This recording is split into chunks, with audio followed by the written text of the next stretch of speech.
going on, Game Changers? We appreciate you tuning in with us today. We are live in the studio right here in Omaha, Nebraska. And we're going to have some really great discussion today because we're going to be sounding off on a few things. And I can't wait to go in on that. But for those of you tuning in, hey, again, happy Friday. Hope you guys are enjoying your day wherever you're watching or listening in from. I'm with my guy, Matt. What's going on, man? How you doing? I'm good, man. It's been real fun the last few weeks, man, staying busy. And boy, has it ever been busy. I mean, we should enlighten the people on what has been up, man. We've been no doubt super busy. And then, man, this bipolar weather that's been going on in Omaha, man, has been insane. I mean, you guys watching, I guess we're in the middle of the country for a reason, man. We don't know if we're supposed to be East Coast, West Coast, South, North, wherever, but we're like this state and city in Omaha here, in Omaha, Nebraska, that is like all 4 seasons in a day, man. It's true. I mean, you could have a blizzard, a tornado, 70 degrees and everything, 80 degrees even, and then it's like freezing the day before, and it's all within 24 hours, man. I know. And for a while, we were hitting this weird streak where every Wednesday there would be a sudden snowstorm in the evening or the afternoon, and it's just been very, very bizarre. But I guess that is par for the course when you live in the Midwest. You're between 2 mountain ranges. 100%. So. Yeah. Well, I want to encourage everybody too. If you are not following us on our pages, please like, comment, subscribe. You can go to Instagram, Primetime Gamechangers. Same with Facebook, YouTube, wherever it is that you like to, follow, watch podcasts and different things like that. Want to just let you all know about our shop as well. I mean, it is booming. I mean, Anthony, I think we are really excited that we were able to kind of launch the merch on the website, so then people could just go ahead and get that wherever they want. If you go to primetimegamechangers.com and hit the tab shop, it's right there. Or you could honestly just go to nice sound effect.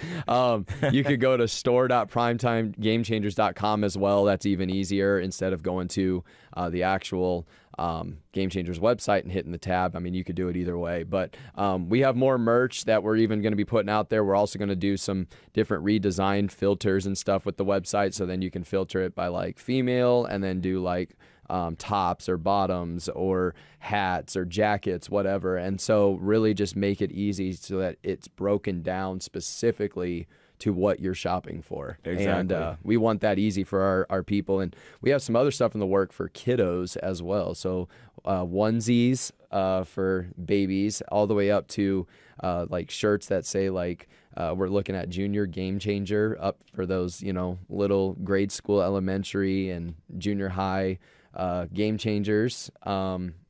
Pet stuff is in the works. Females, we've got a pair of leggings that are getting ready to come out for you guys as well as earrings for the ladies. So we are thinking big time, man, on all this stuff. A lot of stuff coming, so just make sure you guys stay tuned. If you're not following us on our channels, you can check us out, Primetime Game Changers on Instagram, Primetime Game Changers YouTube channel.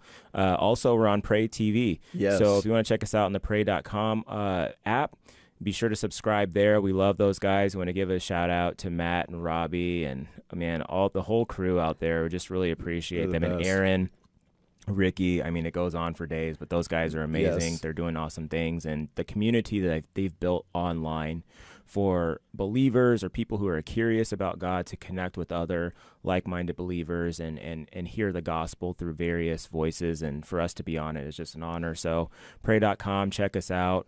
We've got a pretty cool subject today. So can we tell the audience like what it is that's on our mind, man? And I know you are fired up about this too. I love when institutions and structures that were perceivably for the people or actually not for the people, and they begin to be exposed and dismantled. So that's what we're talking about today. One of those institutions that has been getting headlines a ton, which deservedly so, for the wickedness that they have been operating in under the guise of education, is we're going to be sounding off on the Department of Education today, because there's been some major headlines coming across about how President Trump is already in the works of dismantling the Department of Education. All it needs is a congressional vote for approval to pass that through. But we want to get into the history of the Department of Education, why the dismantling of the Department of Education is a good thing. That's a good thing. Because there's a lot of people out there being like, I can't believe he's doing this. Education matters. Well, no, duh, you idiots. Of course, education matters. But what is the education? Because indoctrination is not education. 100%. And we also have to talk about the money trail. You always follow the money. So we're going to actually take a deep dive into the funding of the Department of Education, where that money flows to, where it has been flowing to, and what the Biden shadow government administration was trying to set up in 2024 and beyond. And thank God that President Trump was voted in, because, guys, what they were trying to set up was literally going to be towards the expansion of Planned Parenthood and all of these weird, woke, DEI initiatives that would just further push the sexualization of children, transgender mutilation, which they call, I think they call it healthcare services, which is ridiculous. And then also just indoctrination of students at every single level, primary school, secondary school, at your collegiate level. They were ready to just go in and do a complete overhaul. And we want to expose that, and we want to explain as well God's redemptive plan and how this is going to be a good thing. I agree. And, again, it's important to understand, like I mentioned, education is not a bad thing as long as the education is fitting the narrative of what they should be being taught. Yeah. We talked about this, like with, remember when you used to just go to school and like you would hear about math and science and health and etc., right? English, all of that stuff. It seems now like, man, they've transformed, health and science into something completely different now. That is like gender ideologies and, weird, like bringing in, drag queens now. And it's like, we're not even having school anymore. This is not class. We're getting rid of religion and getting rid of prayer in schools. And it's like, what are these kids being taught? No, it's not even that they're being educated. They're being legitimately brainwashed. And now the parents have no say. And it's like, if you're a parent that wants to stand up for your kid, it's like you're legitimately getting in trouble in certain cities and states, man, for even standing up to school boards, etc. It's like they're cracking down on you, and it's like Trump's like, oh, okay, no, we've had enough of this. Like, parents get to have a say on what they're going to do. So, well, guess what? We're going to leave it up to the states.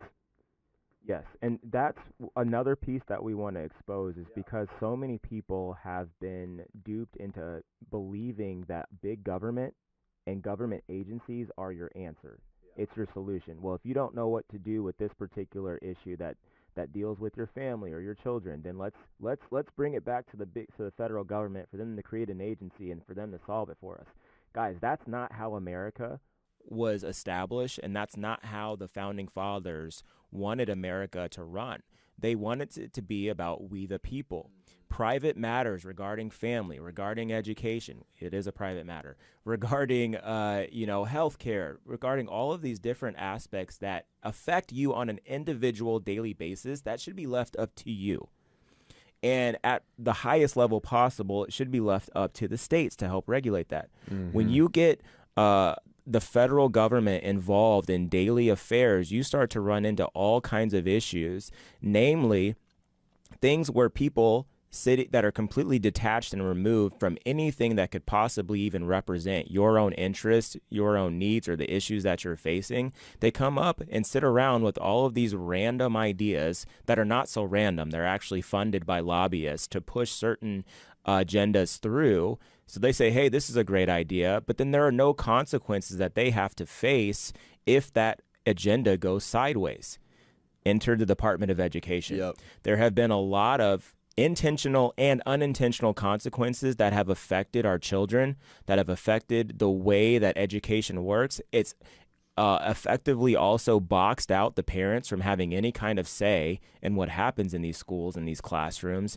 And so now we're having to deal with the fallout of that, which in my opinion is a nation that is struggling academically, a nation that is struggling to think critically and for themselves, a nation that is dealing now with an entire generation that has been completely indoctrinated.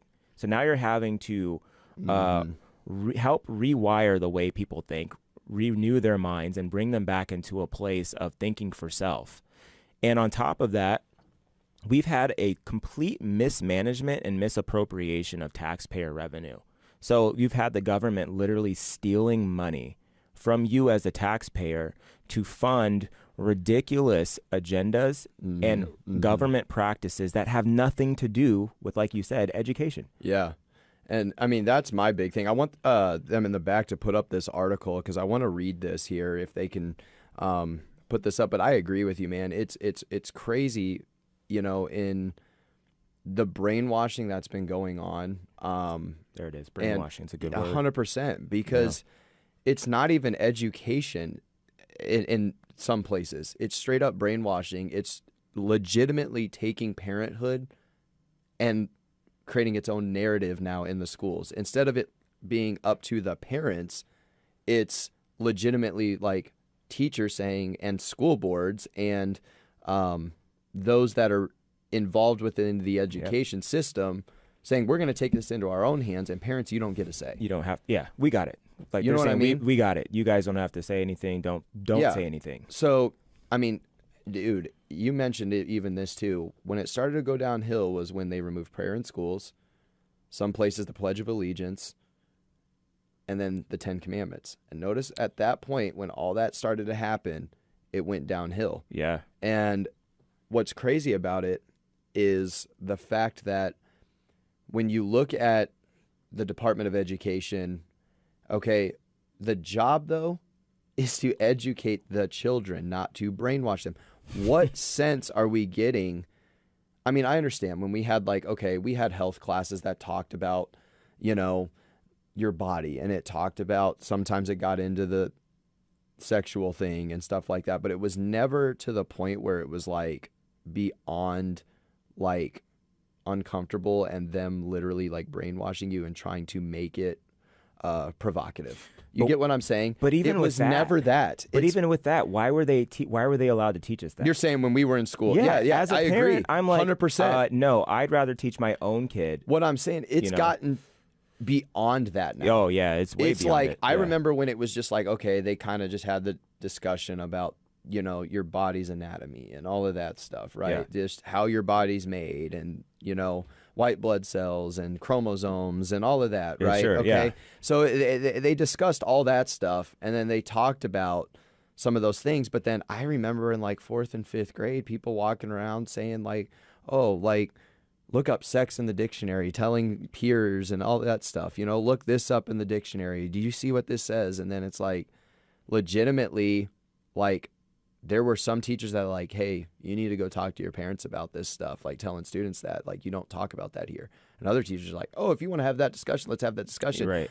I remember being in school seeing like the shift already starting to happen, but like at that age, you don't understand it. You don't, and that's now the I'm like, problem. oh my God, it was happening in our generation. And that's the problem. Kids are getting introduced to things that they have no business being introduced to at that age because they're not going to understand that. But that's the perfect time that these sickos think it's okay to start teaching them that, because then they can shape their perspective and their mindset regarding that particular topic, like their gender. Yeah. Which is not, you know, or like their, you know, like sexuality, and reproduction, which none of those things really need to be addressed to a 1st grader or a 3rd grader.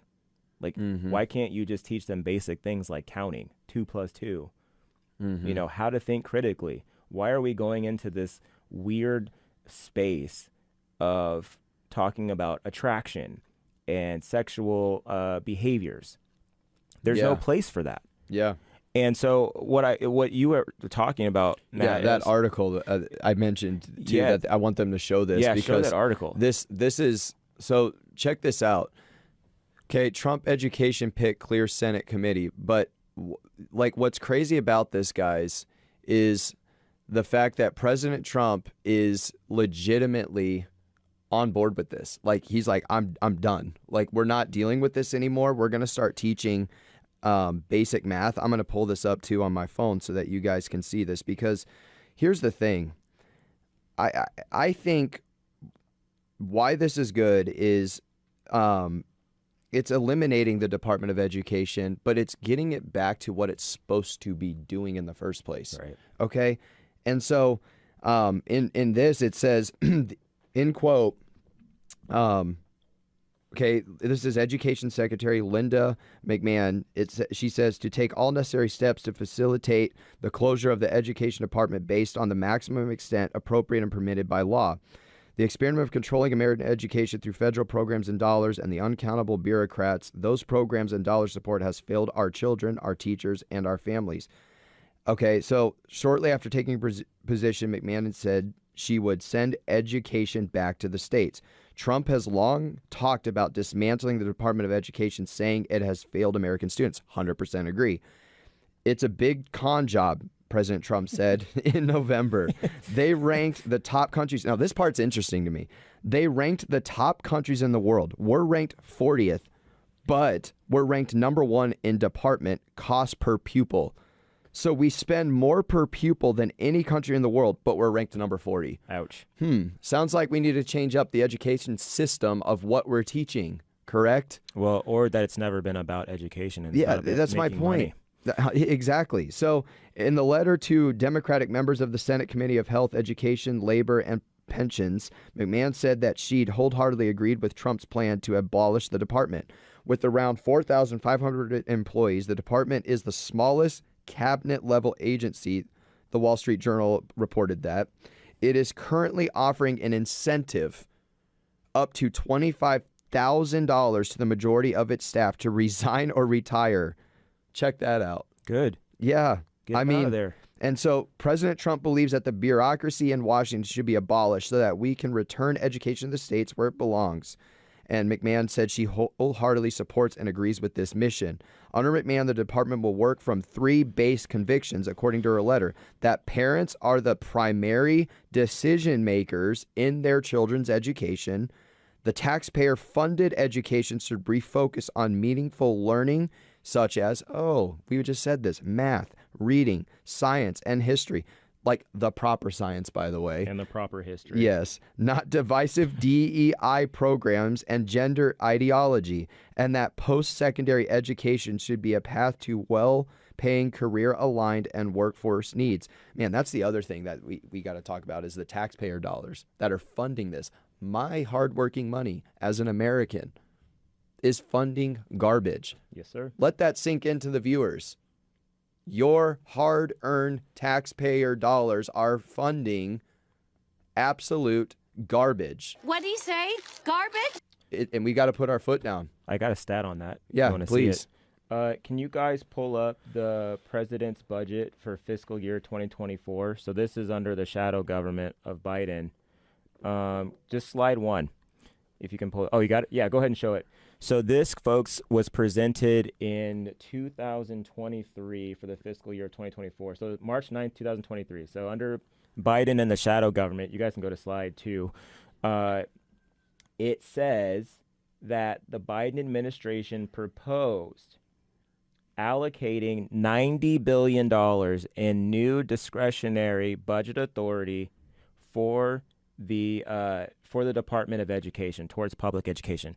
I'm sorry, $90 billion in discretionary spending. What? For what? What are we allocating $90 billion for if we don't even have a rhyme or reason? We can't even come up. Like these were the worst liars of all time. Like if you're gonna lie about something, can you at least come up with a official title for it? Like, we're gonna dedicate this towards just getting more textbooks.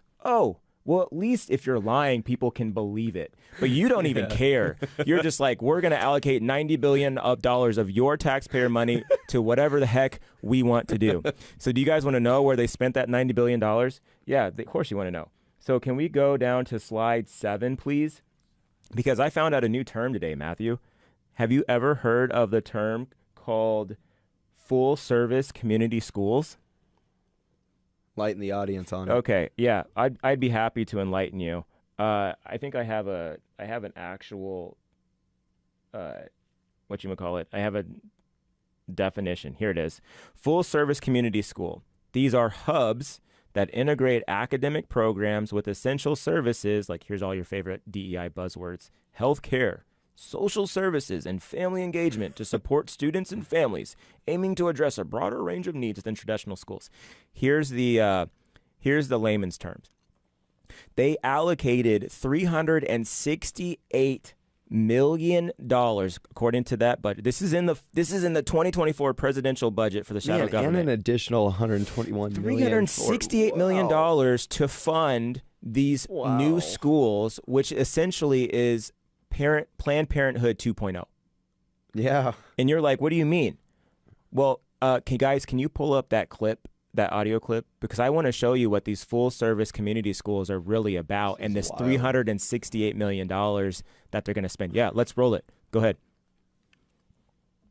Children in elementary schools. In the 2024 budget request by the Department of Education, $368 million are included to expand the creation of full-service schools, a concept that integrates medical care and related activities in public schools to reach underserved communities. But the program, which supports the creation of over 350 new schools, allows and possibly promotes partnering with abortion service providers to reach minors. Republican Senator Bill Cassidy, a doctor and the ranking member of the Senate Help Committee, tells EWTN News Nightly.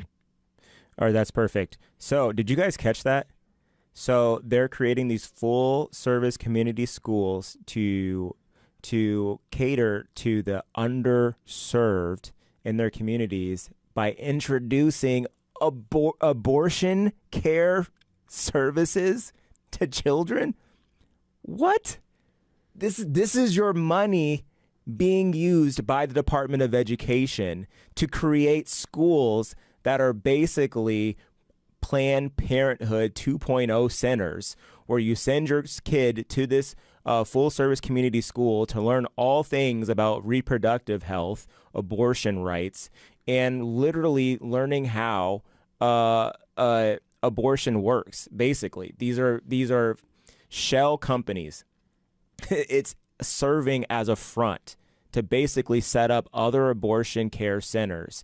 But now you're exposing your children to all of these woke DEI policies. That is $368 million of the $90 billion that they were saying they wanted to use for discretionary usage under the Department of Education.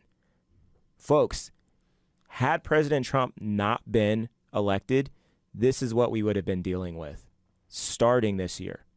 They would have been constructing schools in your community that were focused on indoctrinating children about the benefits of abortion, which, hey, here's a hint on that. There's no benefit to abortion, right? Because if you continue this process of abortion, you don't need schools. Why? Because all the children will be aborted. It's crazy to me that a government agency that has been built for the establishing the security and future and success of a generation is literally at the same time funding it to eliminate said generation. That's your Department of Education.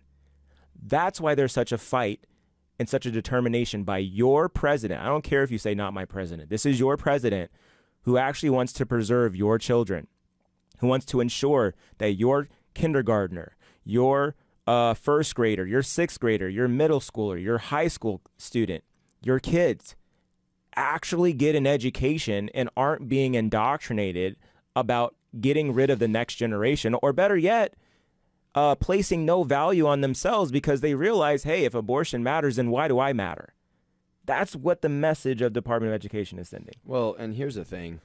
This is why they've gone after President Trump. You know, my brother and I were having a conversation about this. Okay, what does the deep state and all of the liberals want? They want wars. Yes. They want controversy. They want absolute chaos, whether it is a war, whether it's the Department of Education, whether it's, the pandemic that happened years ago. They want chaos because what does chaos do? It creates ways to funnel money, and it's a money maker. Yes. Okay. This is why they want war, which is why I believe in many ways 9/11 even happened. It gave us an excuse to go into Iraq because what does war do? It funds. That's why. And Trump doesn't want war. No. So they hate Trump because that's saying, oh, well, then how do we get our money in and out of the country illegally and underground? My brother and I have had this conversation. You're hitting something, though. That's It's the same thing with the Department of Education. By Trump dismantling this or rebranding this, it gets rid of their ability to brainwash the future. Okay, and what does that do? If we can brainwash the future, now we have control over the future. Dude, yes, and if we have control over the future, it's the same reason they want the border open. Because if we can open the border and control those people coming in, give them a roof over the head, money, free education, all of this, and just say vote here, they stay we're empowered. winning. We're saying exactly. They're saying we're winning at that point, right? Okay, so to that point, yes, break the rules, twist the rules, etc. And then I'm sure there's a lot of people saying, "Oh, Anthony, Matt, you guys are tinfoil hat wearers. You guys are conspiracy theorists. Blah blah blah." I don't care. Let's talk facts here. Just do this real quick. Do a quick Google search. All you have to say is, all you have to type out is teachers charged for abusing students. Yep. And just scroll, and you will see endless numbers of headlines of high school teachers, gym teachers, elementary school teachers, professors, people getting in trouble for sexually abusing minors, their students. Guys, the Department of Education has willfully basically tolerated a sexualized environment in the classroom to the point now where you have teachers that are continuously getting arrested, charged, and investigated for sexual abuse of minors. I'm not lying. You can see it scrolling right down there. There are quite a few articles that date back all the way to, I guess if you want to go back to the 1980s, probably. But if you look at just the recent last 4 years, there has been a major crackdown on all of the sexual abuse and allegations that have been going on. That's why they don't want parents involved in parent-teacher conferences. That's why they don't want parents involved in the Board of Education. Why? So they can keep this stupid sex trafficking a ring going. And you're like, oh, that's too harsh. Okay, here's another thing. We're going to go back to the history of the Department of Education being created. 1962, 1963, Engel versus Vitale. This was a landmark ruling by the Supreme Court that determined that school-sponsored prayer is unconstitutional. This was June 1962. Mm-hmm. Okay, 1979, 1980. 1980, Stone versus Graham. The Supreme Court ruled in this law regarding this case in Kentucky that Kentucky law requiring the posting of the Ten Commandments in public school classrooms violated the Establishment Clause of the First Amendment. Okay, so same year, 1980, Congress implements and passes legislation to establish the Department of Education under President Jimmy Carter. So, if the Department of Education was good, why would it be established after we got rid of prayer and the Ten Commandments? I'll wait. Such a good point. Again, if the Department of Education was good and of God, why would it replace the Ten Commandments and prayer in schools? So good. Furthermore, why would it be established under Jimmy Carter? Jimmy Carter was the 39th president of the United States. 39 is a big number when it comes to secret societies, so we'll just leave it right there. I don't want to go down that train today, but just saying, you can look it up for fun. But also, under Jimmy Carter, he did some amazing things, guys. He gave away the Panama Canal, normalized relations with communist China. Oh, and by the way, that same year and under 1980, the Department of Health and Human Services was created. Oh, that's coincidental. And guess what they started pushing? Child vaccinations. Now, whatever you want to believe about it, that's fine. But what we can say, though, as vaccinations have become more prevalent over the last few years, it starts to raise questions about the integrity of why they began pushing it so much. Yeah. And again, that's its own debate. My point in the matter is, you get rid of prayer, you get rid of 10 Commandments, then you establish Department of Education and Department of Health and Human Services. Weird. They both deal with children. I'm just going to leave that there. I just find that very interesting that that's happening. Now, you guys are like, well, what's so bad about President Jimmy Carter and what the things he was doing, aside from him giving away the Panama Canal? He was friends, Matt, check this out. He was friends with a gentleman by the name of Pierre Trudeau. Does that last name sound familiar, my folks in Canada? Yes, Pierre Trudeau was the father of Justin Trudeau. Here's what's important about that. Jimmy Carter worked with Pierre Trudeau to establish a socialist agenda for Canada that Canada is seeing the results of today. Matt, what do socialist states do? They keep those who are disenfranchised, those who are oppressed, they keep those people down. You try to keep people from moving up certain class ranks. Well, how do you do that? You take away their knowledge. I'm just saying, I man. agree. If you're friends with somebody who is establishing a socialist regime, and you're also instituting the Department of Education right here in the United States, what does that say about that government agency and its intent and its agenda? Well, Anthony, we don't believe you. Okay, can you guys pull up the article where it has the statistics about the Department of Education and like the national education performance ratings? Okay, you got it. So it's a really long, boring table. This one is for I think it's the national education results for reading through 1996. So this is like 1971 through 1996, focusing on really like that range of like 1980 and on. But if you notice, it's broken down by ethnicity. So if you see under blacks, you see the numbers, they steadily go up, but then they kind of plateau. Hispanic, same thing, steadily go up. Oh, they highlighted everything. Under Hispanics, it steadily goes up, plateaus. But then we get to white. Guys, what up? Department of Education just not working out for you? Why are your numbers not increasing? Weird. What's going on? So we focus on black and Hispanics, but then the majority of the population of the U.S., we're just like, meh. Great job, Department of Education. Way to help out. Can you guys scroll down to the next slide? This one is on mathematics. Okay, look, under blacks, the number steadily goes up, then it kind of plateaus. Yep. These are the national average testing scores under mathematics. Okay, Hispanic, same thing, steadily goes up.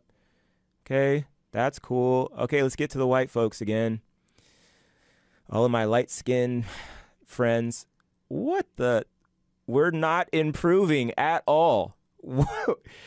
Again, okay. I wish we had ACT and SAT scores too, man. You know. But here's the thing.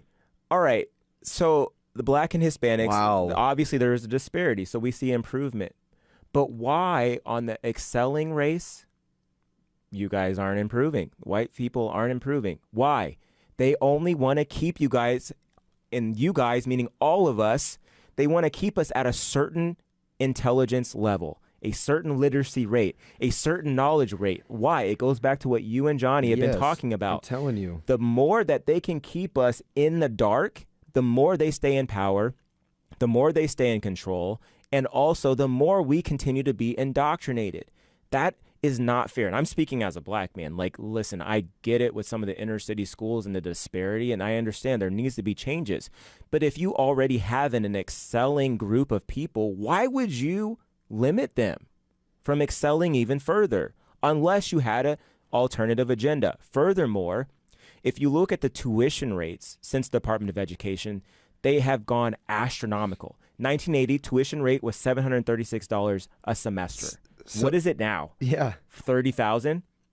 So what they did to the affluent white people was, hey, we're only going to make college affordable for those who have it. And those who have it, we're going to indoctrinate you. So your kids, even though they'll become business leaders, they'll become your entrepreneurs and your leading inventors. They're just going to regurgitate the stuff we tell them to do. So nobody wins out of this scenario with the Department of Education the way they've been operating. Yeah. Nobody. You know what's interesting? Let's talk about I know this that was a lie. No. You know what's interesting to that point? It's been not improving, but get this. You know the NFL actually got rid of the Wonderlic test in 2022. They abolished it. It used to be part of the NFL Combine of like, let's talk about a player and see how they do. It was like, it's a problem solving and helps with the skill base. Right. Like if you are fit for this job, it's a test. Okay. It's a standardized test that most draft prospects would go through. I mean, and I know some businesses that have done this and used these tests, right? The NFL legitimately got rid of it in 2022. Notice the time frame. Okay. And abolished it, completely abolished it. Now look at like, why would they need to abolish it? Well, NIL came out of nowhere, so now kids aren't staying in school anyways. Oh, wow. So, jeez, man. You know, that's another thing. So now you can just great.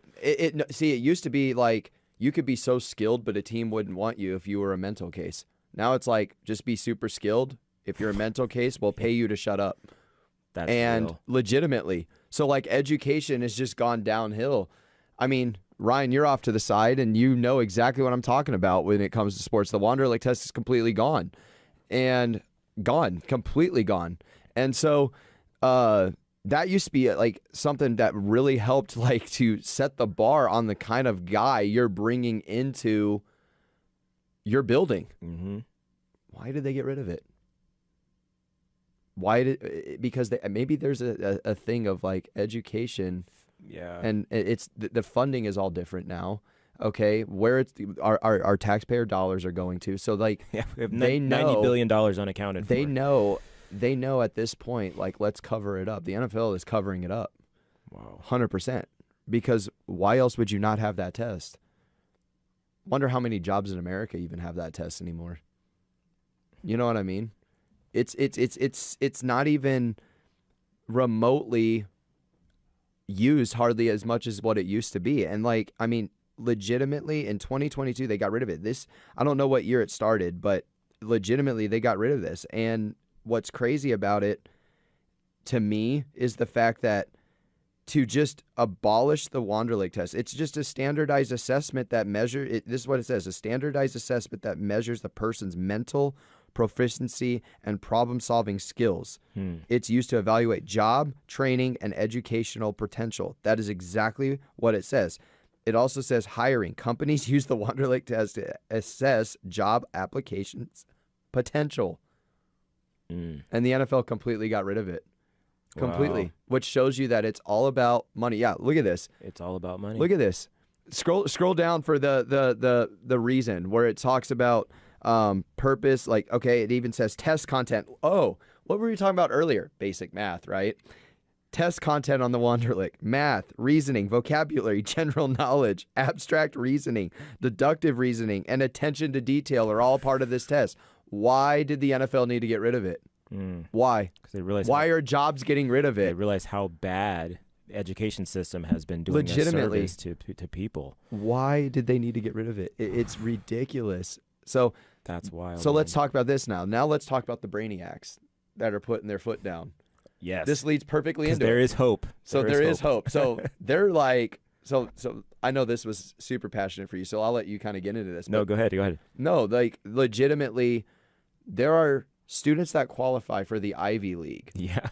That are legitimately like, you know, they're not your 3.9, 4.0 GPAs. These are your future Elon Musks. They're off the scale, yeah. You know, which it's hilarious, by the way, that people on the left are so mad that Elon Musk is helping and making decisions, but like they didn't complain when Fauci and Soros were super involved in the left's decisions way back in the day. Let's be honest. That's all I'm saying, man. You know, you got a guy like Fauci ahead of the I mean, Department let's be of honest Human here. Experimentation. That guy should be in jail, and they're not even doing. You know, it's Yet. it's crickets. Yet. Yeah, yet. but it's crickets when it comes to what the amount of atrocity is on those two. I mean, Yes. you have one that funded all of the riots, legitimately funded BLM and all of the riots. On campuses yes, as well. on campuses as well. And the other one who just said, oh, get vaccinated, don't, make sure you wear masks, and then comes out and actually admits, oh, the masks didn't work, I made it up. Well, And okay. you mean to tell me that people are frustrated that Elon Musk is involved in making decisions, but like, I don't see any blood on his hands.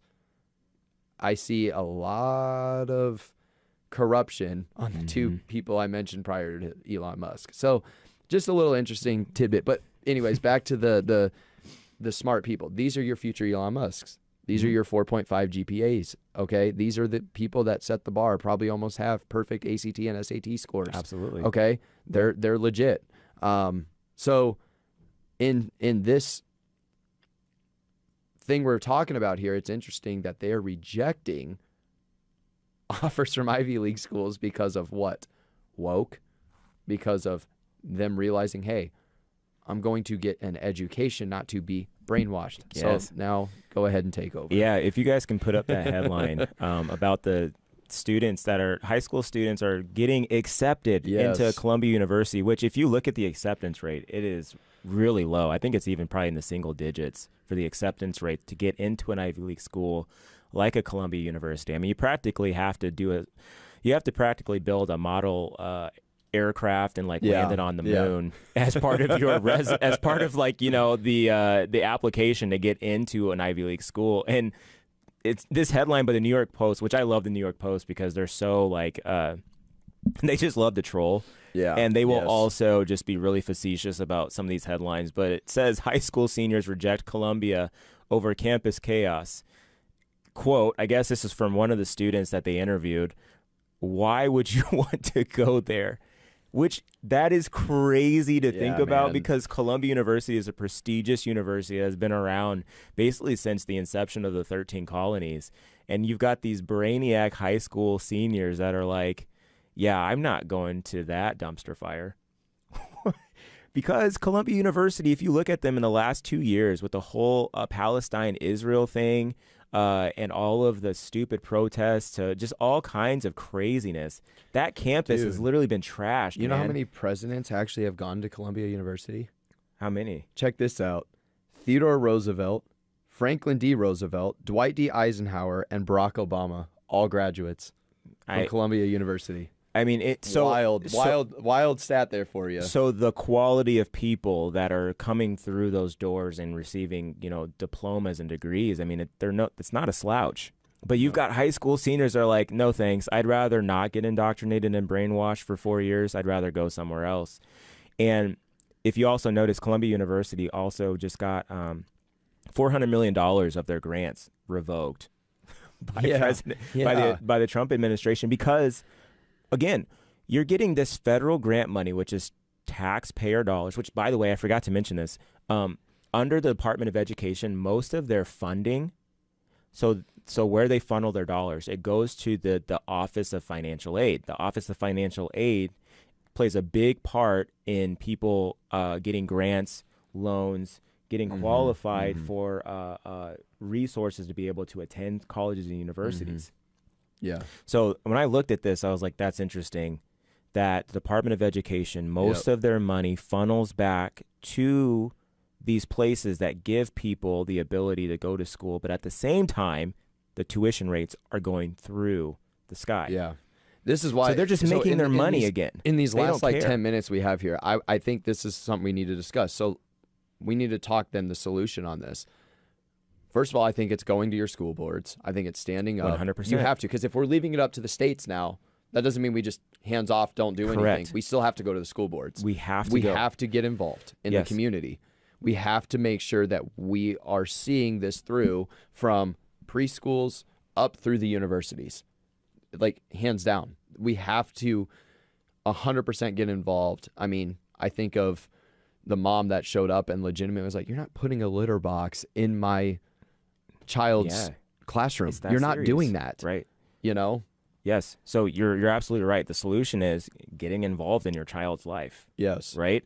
I know a lot of times now, teachers can communicate with students via email, text message, which is where a lot of these teachers are getting in trouble. Yep. Homeschooling is starting to boom again too, though. Yes, but parents that are maybe working and can't figure that out, they aren't able to make that work. Hey, you need to check your child's email on a regular basis. Check your child's phone, text 100%. messages, because you need to know what is going on. I mean, one, who they're talking to, but especially those communications with teachers, don't take that for granted. You need to be involved in the classrooms. I remember my parents, dude, they would actually go through my backpack. Like every day I'd have to bring my backpack in front of them, like as a kid, and show them what was being brought home, what was being taught. So as parents, yes, I know we're busy, but you need to make 30 minutes to an hour each night to go through the homework with your child, go through what some of the assignments are. One of the questions I hated as a kid was my dad would always ask, so what went on today? But I realize now it was kind of a safety mechanism to figure out what are they telling you and what are they teaching you. Same thing applies. Have conversations with your kids. Also, teach your children to not just follow the system, but think critically. You don't have to just go to college right away anymore to make money or to have a good career. There's a lot of different things that you can do, a lot of different avenues. So start planning with your child if they are older, asking them, what they think their purpose is. Why do they think college would be beneficial? What will they get out of it? Because that's going to help with a lot of these things. But also, man, we got to start voting in the right people. 100%. You got to start coming you got to start voting in your primary elections. Start getting in contact with your senators, your congressional people, your city council people, your mayors. I know a lot of people are like, I don't know who those people are. Well, figure it out. We've got Google. You can go and find Vote for out the right people in the school boards who your man. key decision makers are that have a hand in the education. Like you said, we can't just stop, even though this is going to be dismantled and this is going to go back to the states because this is a private family household matter. We need to be educated even on who's getting in with these school boards and different things in the universities and the high schools and all of it, elementary schools, like our school boards. We need to make sure that we are educating ourselves on who is getting these job titles. Absolutely. And like you said, co-ops, homeschooling, that's a big thing now. Our children are in co-ops and homeschool. We have a great program here at Lord of Hosts Church. Shout out to Zion Academy and Pastor Christy and the faculty with Pastor Mike and everybody that's running that. I mean, that's phenomenal. So even if there's an opportunity for that and you have the ability to help make that happen, do it. I think those are great opportunities and avenues for kids to actually get educated in wholesome understanding that is biblically rooted. I agree. And it's just time that, we make that stand, because if we don't and we be silent, then guess what? What we saw happen all those years that we just fought through will try to raise its ugly head again. Like I've always said this, there's always going to be other wars that you have to fight. You may win this certain battle or war, but other ones will come up. You cannot just stop being bold and be complacent. I hate complacency. Right. You cannot be complacent. We do not have time for complacency in this country. Like, it's got to stop. There's no time to be complacent. See, complacency is what the left wants you to do. Okay? Complacency is what the left wants. Because guess what complacency is? That's why they want the open borders. Oh, we bring in all these people that just want this fresh start and all of this. Tell them to be complacent. Tell them they don't have to work. We'll give them money and a roof over the head and all this stuff. Everything they want. As long as you fit the narrative and fit the system and agree to the deep state's plan and system. As long as you agree, we'll give you whatever you want. And man, that's not capitalism. That's not the American dream. That's not what America's about. That's right. You know what I'm saying? So now they're trying to infiltrate what the American dream is all about from the education on up. They're starting on the whole thing from abortion to the education system to sports to everything. That's why Trump put his hands in this and said, no, enough of this. Because, it's funny you mentioned the thing about check your child's emails, text messages, etc. Man, you got to check everything now from like who's on their sports team. It's true. Who are they rooming with? Because legitimately, what did we see at San Jose State? Oh, yeah. They didn't even realize who their roommate was. Yeah. Okay? And then it all came out. So it was hidden by the university, first of all. hidden by a university, a Division I university, hidden, Correct. mind you. So legitimately, this is why, yeah, we have got to be involved. And if you get pushback, good, because you're ruffling feathers. You're calling them out. Absolutely. And here's the thing about a liar and an opportunist, man. Liars and opportunists, one thing about them, they try to lie. They try to, jump to the next opportunity. They mooch, etc. But the thing about it is, all of those groups of people, they always do something. What do? They always leave a crumb behind. It's true. They always leave that crumb behind. And if you can find that crumb, if you can find that little piece that they left behind, you're golden, because now you can expose it. Now you can attack it. Now you can go after it. Absolutely. It's important to try to be 2 steps ahead, be 2 moves ahead. They want to play, checkers. We're going to be the ones playing chess. Just remember, they will always leave that crumb behind. They will. I think as we close this out, at the end of the day, Matt, we've talked about this before. It comes down to, what goes on in the home. Dads, it's time. You've got a lot of mama bears out there. I would give a shout out to my wife, Shayna. She actually was the one that pushed for our daughter to be homeschooled.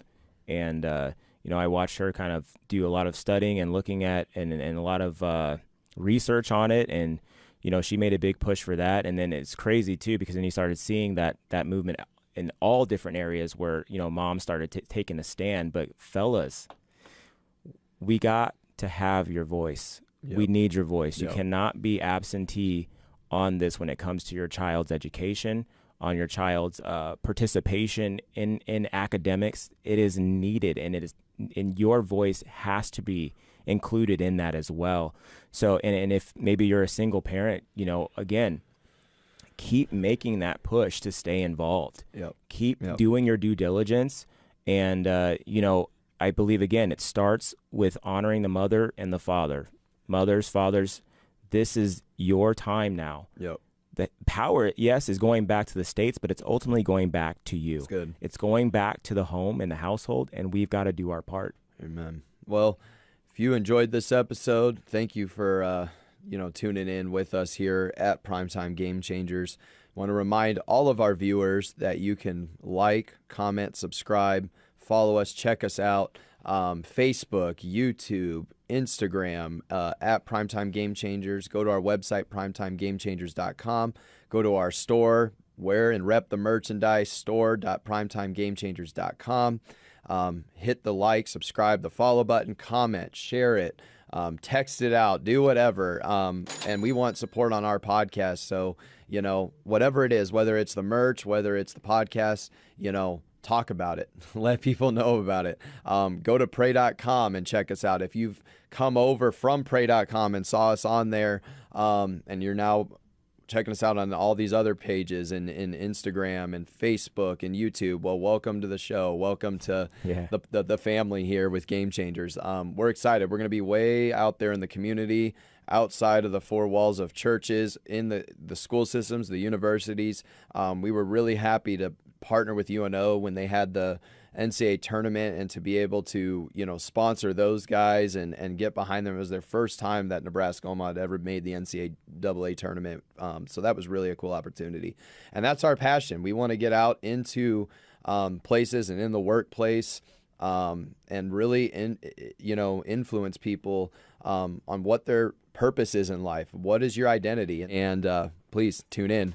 But until then, we'll talk to you later. Change the game in your city and in the education systems. Yes. And we'll see you next time on Primetime Game Changers. Bye-bye.